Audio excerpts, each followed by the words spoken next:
బుధవారం Wanaparthy MLA camp కార్యాలయంలో Kalyana Lakshmi Shaadi Mubarak CMRF చెక్కులను లబ్ధిదారులకు అందజేసిన వనపర్తి ఎమ్మెల్యే మేఘారెడ్డి. అనంతరం భారత తొలి మహిళా ప్రధాని ఇందిరాగాంధీ జయంతి సందర్భంగా ఆమె విగ్రహానికి పూలమాల వేసి నివాళులర్పించిన ఎమ్మెల్యే మేఘారెడ్డి గరీబీ హఠావో అనే నినాదంతో పేద ప్రజల అభ్యున్నతికి, దేశ ప్రగతికి ఆమె చేసిన సేవలు ఆదర్శప్రాయమని అన్నారు. ఈ కార్యక్రమంలో వనపర్తి మార్కెట్ యార్డ్ అధ్యక్షులు శ్రీనివాస్ గౌడ్, ప్రమోదిని రెడ్డి, విజయవర్ధన్ రెడ్డి,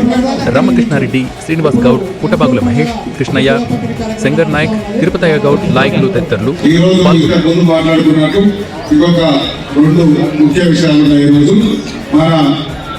భారతదేశ ఉక్కు మహిళ, మొట్టమొదటి మహిళా ప్రధాని శ్రీమతి స్వర్గీయ ఇందిరాగాంధీ గారి జయంతి సందర్భంగా మనం ఇప్పుడే ఇందిరా పార్క్ వెళ్ళి ఆమె ఘనంగా అన్ని నివాళులు అర్పించేసినాం. ఆ ఇందిరాగాంధీ గారి మన స్థాపించిన కాంగ్రెస్ పార్టీ, మిగతా కాంగ్రెస్ పార్టీ నడిపించిన శ్రీమతి ఇందిరాగాంధీ గారితో పాటు